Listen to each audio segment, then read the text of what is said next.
हर हर महादेव। विश्वास है आप लोग अच्छे होंगे।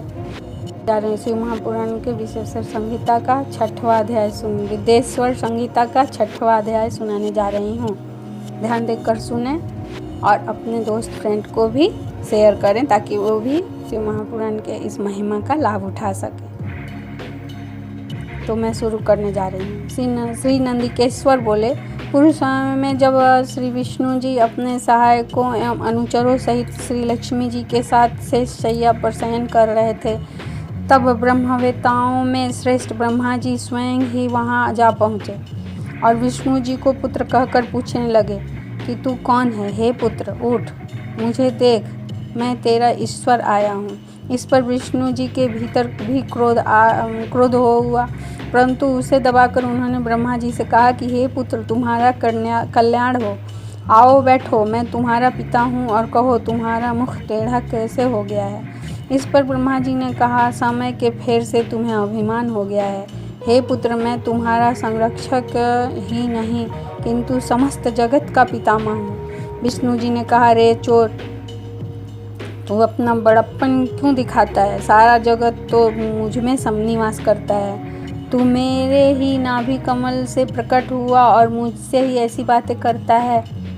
नंदिकेश्वर कहते हैं कि जब इस प्रकार रजोगुण से मुक्त उस दोनों महानुभावों में विवाद होने लगा, तब वे दोनों अपने को प्रभु कहते कहते एक दूसरे का वध करने पे उद्यत हो गए और युद्ध छिड़ गया। हंस और गरुड़ पर बैठे दोनों अमर ईश्वर परस्पर युद्ध करने लगे, उनके वाहन भी लड़ने लगे। देवता आकाश से देखते और दोनों देवताओं पर पुष्प वृष्टि करने लगे। इसी समय ब्रह्मा जी के वक्षस्थल में विष्णु जी ने अनेकों अस्त्रों का प्रहार कर उन्हें व्याकुल कर दिया। इससे कुपित हो ब्रह्मा जी भी उनके वक्षस्थल पर कई भयानक प्रहार किए। अग्निवत अस्त्रों के आश्चर्यजनक व्यापार हुए।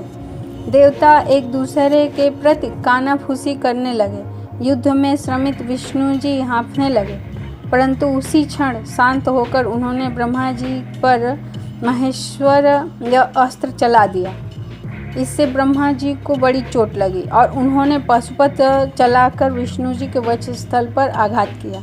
इसके पारस्परिक आघातों से देवता अत्यंत व्याकुल हो उठे और उन्होंने कहा, आप दोनों ही अराजकता उत्पन्न करते हैं, अतः यह सारी सृष्टि शिव जी की है और जिस त्रिशूलधारी की इच्छा के बिना कोई एक तिनका भी इधर से उधर नहीं कर सकता, हम लोग शिव जी के पास जाते हैं।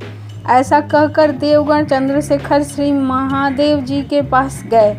महादेव जी अपने सभा में उमा सहित मणिमय दिव्य सिंहासन पर विराजमान थे। देवताओं ने साष्टांग दंडवत कर श्री महादेव जी को नमस्कार किया। उनके नमस्कार करते देख श्री महादेव जी ने उन्हें अपने पास बुला लिया और गंभीर वाणी से बोले। फ्रेंड्स, अब यहीं पे 6वां अध्याय समाप्त होता है। 7वें के लिए कल फिर मैं हाजिर होंगी। अगर पसंद आए तो लाइक शेयर कमेंट करें। हर हर महादेव।